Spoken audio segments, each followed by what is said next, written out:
Muy buenas a todos, soy Sergi Barberán y os doy la bienvenida a un nuevo capítulo de El color del dinero.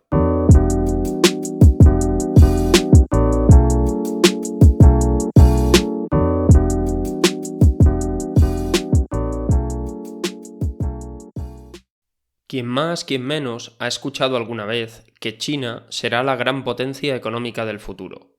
Gracias a su enorme población y al buen desempeño de las últimas décadas, el gigante asiático lleva mucho tiempo escalando sigilosamente posiciones en el ranking de las mayores economías mundiales, en el que actualmente ocupa la segunda posición, solo por detrás de Estados Unidos. En el capítulo de hoy trataremos de responder a la gran pregunta: ¿conseguirá China consolidarse como la mayor economía del planeta? Vamos a verlo. China es ya la segunda mayor potencia del mundo por detrás de los Estados Unidos. Publica más estudios científicos y registra más patentes tecnológicas que ningún otro país. Necesita este liderazgo en inteligencia artificial, computación cuántica y energía para evitar depender de Occidente. Su red de influencia económica ha sometido a productores de materias primas y creado dependencias comerciales con países de todo el globo que necesitan su potencia industrial, unos lazos que utiliza como arma de presión geopolítica. En defensa, su ejército tiene ya más navíos que la Armada norteamericana. El país aumenta sus cabezas nucleares a marchas forzadas y desarrolla armas como cazas furtivos y misiles hipersónicos que rivalizan con los del Pentágono. Para entender lo que muchos denominan el milagro económico chino, es imprescindible echar la vista atrás y comprender cuál era la situación de partida del país y cómo ha llegado a su situación actual. La China que conocemos hoy en día nace, al menos políticamente, en 1949, tras el fin de la guerra civil que enfrentó a los comunistas de Mao con los nacionalistas de Chiang Kai-shek, con victoria aplastante de los primeros sobre los segundos.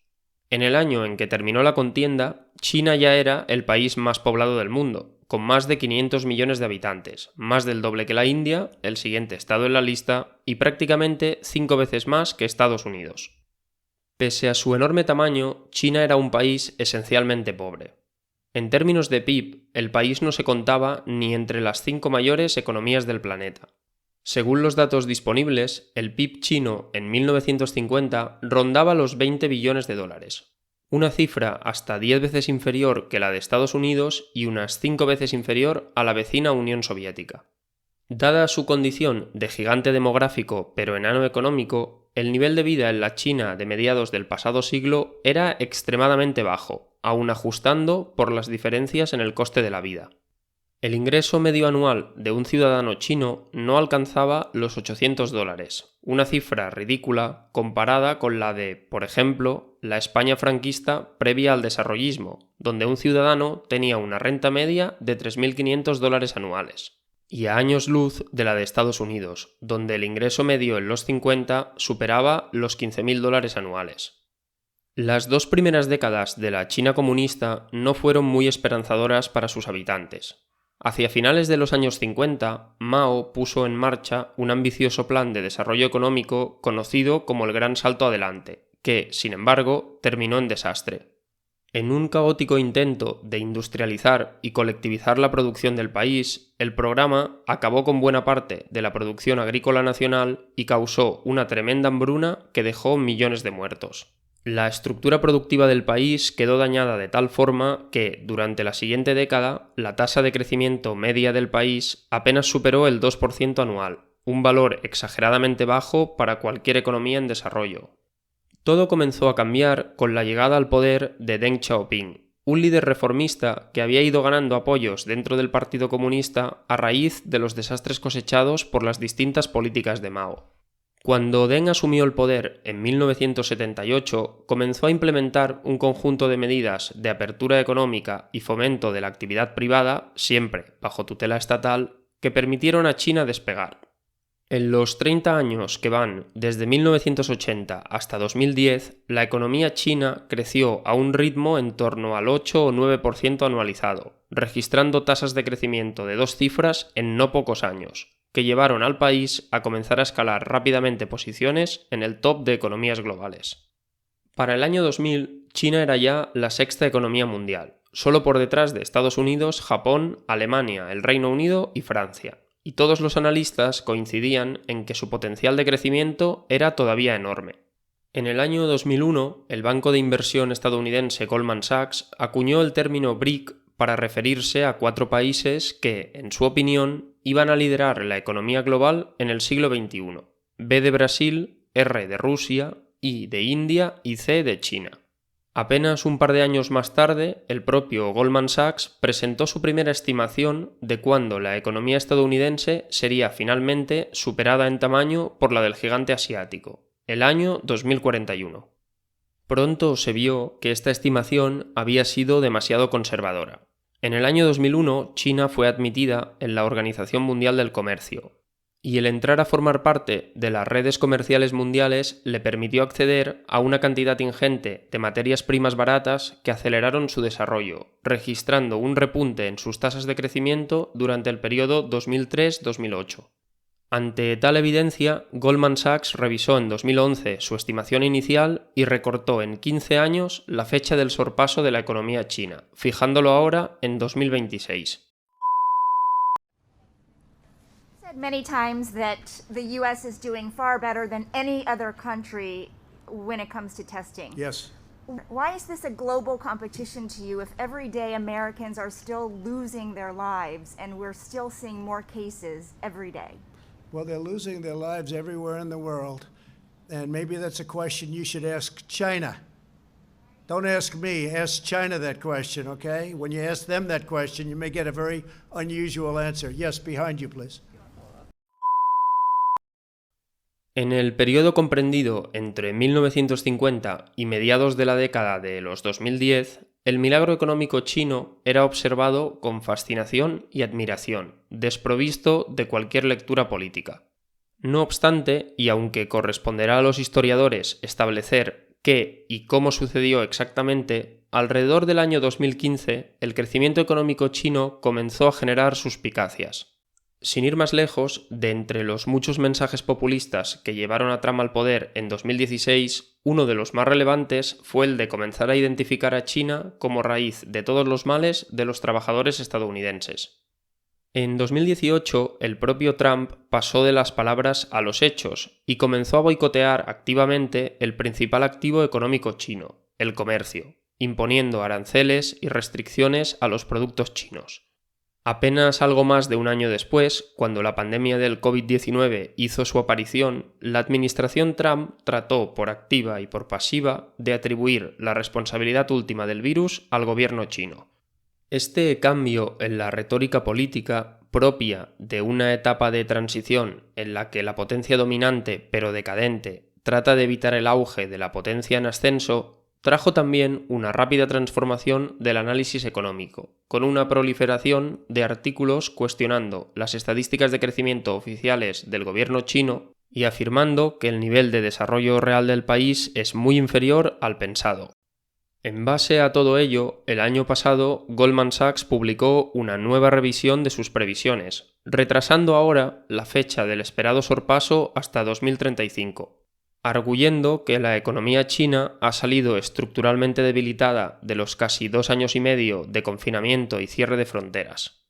De forma aún más reciente y basándose en las pobres cifras de consumo y otros indicadores macroeconómicos de la economía china en lo que llevamos de 2023, algunos servicios de estudios han comenzado a trabajar con una nueva tesis.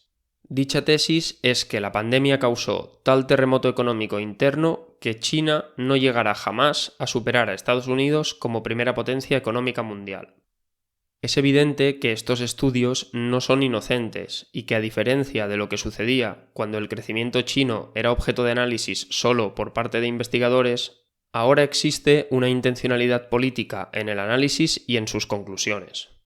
No obstante, y sin entrar en el juego de quién tiene razón, es innegable que el modelo de crecimiento chino se enfrenta en los próximos años a una serie de retos nada fáciles, y que muy posiblemente el que alcance la primera posición entre las economías del mundo dependerá de si es capaz o no de superar con éxito estos retos.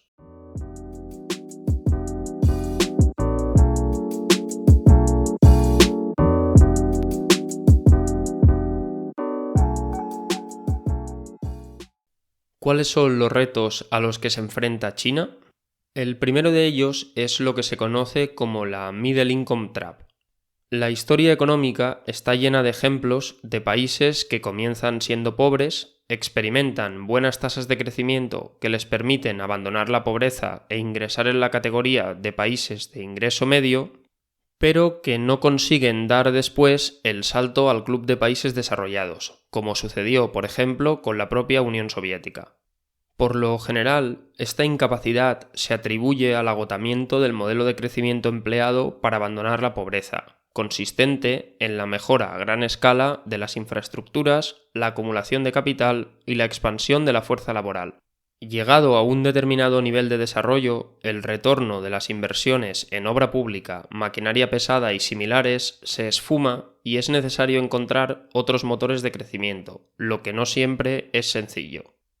El segundo de los retos es la demografía. Este año 2023, China ha cedido el título de país más poblado del mundo a la India, país con el que comparte frontera y distintas disputas territoriales.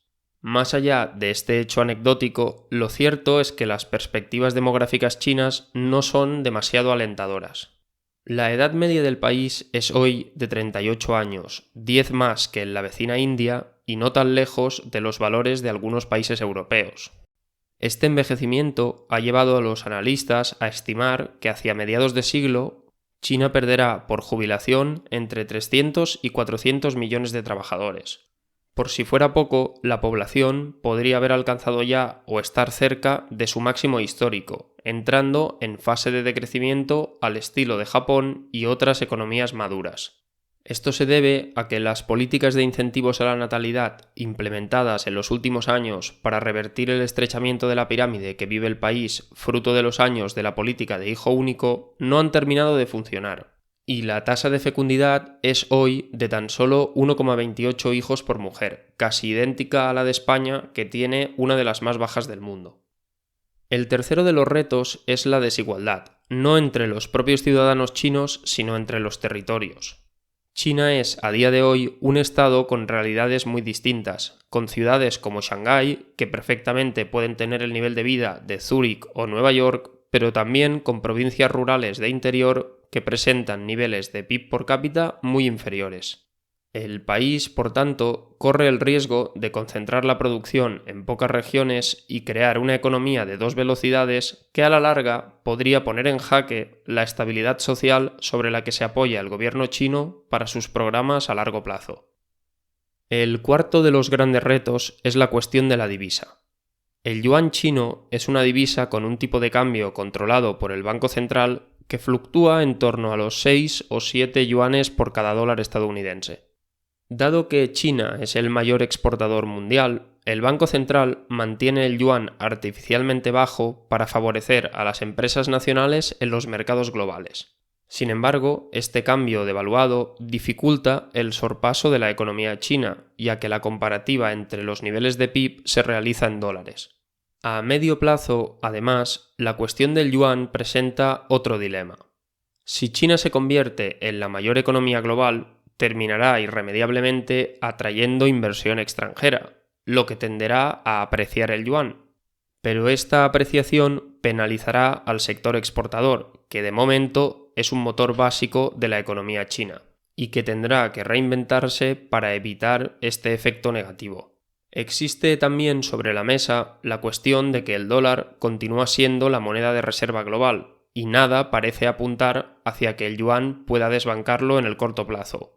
Aunque este hecho tiene más que ver con la pugna geopolítica entre Estados Unidos y China que con la comparativa del tamaño de sus economías.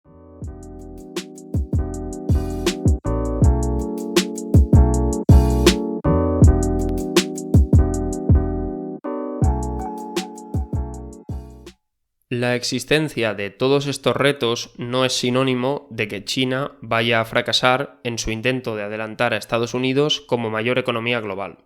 Todos los países tienen y han tenido retos a lo largo de la historia y es precisamente su capacidad de afrontarlos y superarlos lo que ha definido su éxito. Desde la actual perspectiva de confrontación, los medios occidentales señalan con frecuencia estos retos como escollos insalvables que irremediablemente harán que el milagro económico chino fracase. Pero la realidad es que el país cuenta con bastantes argumentos que invitan a un cierto optimismo. Por un lado, China es hoy en día un país con una cohesión social infinitamente mayor que la de cualquier estado occidental, con un sistema político fuerte y controlado por el Partido Comunista, que por el momento no enfrenta oposición interna. Su particular sistema de promociones ha generado incentivos bastante efectivos a la hora de desarrollar una clase gestora y burocrática más que solvente, inexistente en cualquier otro estado del sur global. Además, pese a que las perspectivas demográficas no sean muy alentadoras, la realidad es que China sigue siendo un gigante en población y, por tanto, tiene condiciones objetivas para realmente superar a Estados Unidos en el tamaño de su economía. Algo de lo que siempre carecieron la Unión Soviética o Japón, otros estados que se temía que le arrebataran el podio en el pasado.